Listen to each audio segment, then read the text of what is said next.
તો અમારા નવા મિલી બ્લોકમાં આપણું હાર્દિક સ્વાગત છે. અત્યારમાં નીકળી ગયા બહાર ગાડી લઈને, પેટ્રોલ ખૂટી ગયું એટલે પછી નોગત બસ જવાનું હતું. પેટ્રોલ નખાતું, પેટ્રોલ નખાઈને વહી આવ્યા ઘરે.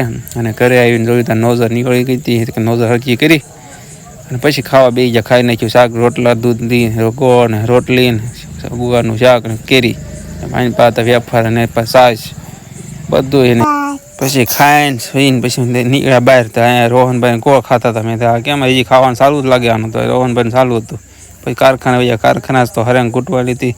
તો ભાઈબંધને હું મંડાઈ પડ્યા હરેંગ ઘૂંટવા. પછી અહીંયા બહાર જોયું ને, બહાર તો વિટોળા ચાલુ. હવે લાગે ઉનાળો ચાલુ થઈ ગયો હોય એવું. અને પછી વયા મેલડીમાં આવીને ડંકી પાણી ભરવાનું હતું. તો માણ ભરવા મજા, માણ ભરી નાખી પછી તમને મળ્યા. અને પછી બનાવી નાખ્યું શરબત. અંશુ ને રોહન ને બધાને શરબત પીવાનું બહુ મન હતું. શરબત બનાવી નાખ્યું ને પછી અંશુભાઈ ચાલુ કર્યું પીવાનું ભૂંગળીથી. એની તો સ્પેશિયલ ગ્લાસ હતો. આમાં મિલી બ્લોગ સારો લાગ્યો હોય તો ફોલો કરતા જજો અને બધા સબસ્ક્રાઈબ કરી દેજો.